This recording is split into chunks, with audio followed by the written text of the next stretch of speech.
I've made my decision, Mera. I don't want to be one of them. I don't want the responsibility.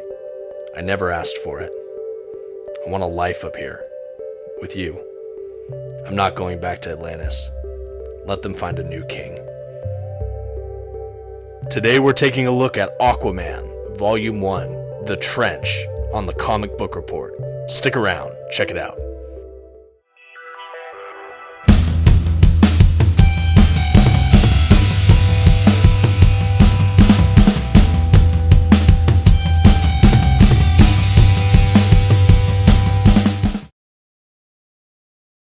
Hello once again, my name is Dominic and this is the Comic Book Report, where we review comic books and graphic novels so you can get an idea of what to read. Today we'll be reviewing Aquaman, Volume 1, The Trench, by Geoff Johns, Ivan Reis, and Joe Prado. Some quick facts about today's collection. Aquaman The Trench is part of DC's New 52. This edition collects issues 1 through 6 of the then ongoing Aquaman series. These issues were first released in 2011, and the hardcover today I'll be reviewing comes in at about 144 pages. Before diving in today, we're going to go ahead and issue a brief spoiler alert. We will be flipping through some of the collection, and we might be revealing some minor spoilers. Alright, and this is the collection right here. As you can see, Aquaman Volume 1, The Trench, by Geoff Johns and Ivan Reis. It's your standard New 52 hardcover format. We'll take a look here at the back cover. Got some excellent artwork of these creatures, the monsters of the trench. Love it. And as I mentioned previously, this collection itself contains the first 6 issues of the ongoing series. In the back of the book as well, after all the issues, you get some great pencil work from the artists. You get things like Aquaman and Mera and the monsters of the trench as a really cool little special feature at the end. Opening the book up now, you can see some of the front matter, some good artwork, as well as a list of some of the creatives. As we get into some of the issues themselves here, let's take a minute and just talk about Aquaman. You know, this character has a long history, but has been much ridiculed when people think about comic book superheroes. But these notions about Aquaman being kind of a JV or B-team superhero in the pantheon of the Justice League is an idea that Geoff Johns really plays to his advantage in this collection.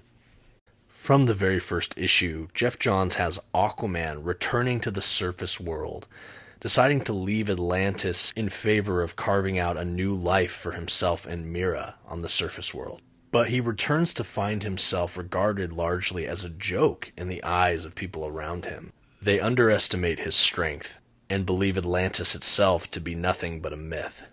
Because of this, the townspeople don't treat him with the same kind of respect they would treat characters like Superman. And the same goes as well for the police, who kind of treat him like he's getting in the way. That is until the docks at Amnesty Bay begin to be overrun with the terrible creatures from the trench. Immediately, Aquaman springs into action with his wife Mera to stop these creatures from killing more of the townspeople.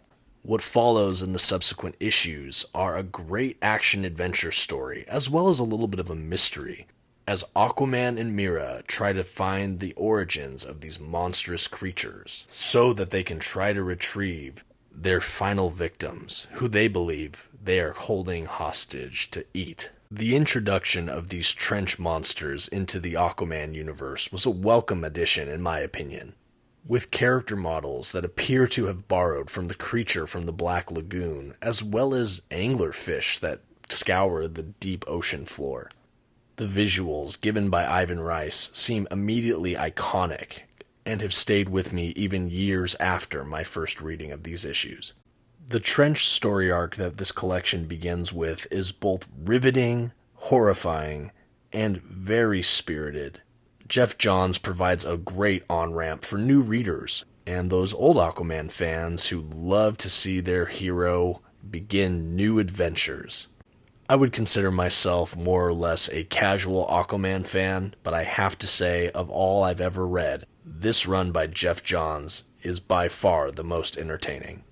As the collection continues, it might surprise readers that this single hardcover edition actually includes more than just the first story arc of this ongoing Aquaman run. After the Trench story arc, readers are treated to an issue or two that begin the next story arc, which appears to be regarding the conspiracy as to what caused the sinking of Atlantis.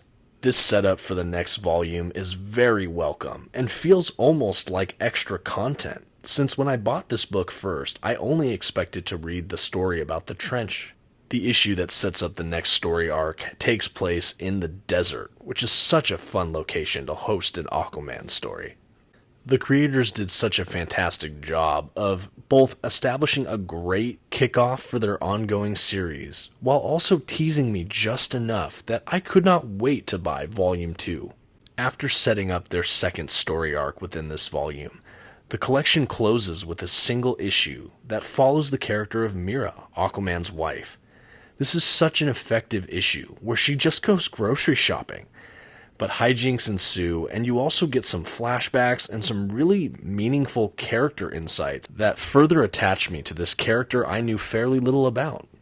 It is such an impressive single issue that really helps round out and complete this strong Volume 1 of the New 52 Aquaman run. And that brings us to the end of the collection, which again includes some of those bonus pencils I mentioned earlier in my video.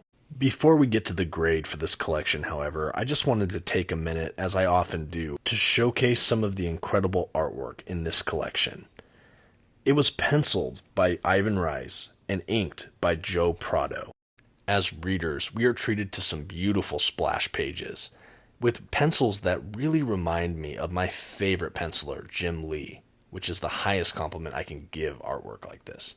And that's going to round out my review of Aquaman Volume 1, The Trench. Time for a grade.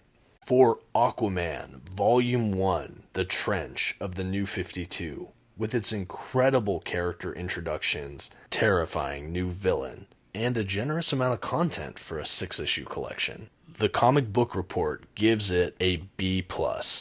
For an Aquaman story, it would be hard to do better. For a casual comic book fan, this one might be able to be skipped. But for anyone interested in Aquaman, or a less casual fan of comic books in general, I would consider this a good read, and one of the strongest showings in the New 52, in my opinion. And that does it for this week on the Comic Book Report. If you haven't already, go ahead and give this video a like, and consider subscribing to my channel. We do comic book reviews every Wednesday, and we even throw in a few bonus videos here and there, so be sure to tap that notification bell. If you have any thoughts on this collection, comic books in general, or have a recommendation of a kind of video you'd like to see on my channel, go ahead and leave me a comment below. I'd love to hear from you. And with that, have a great week.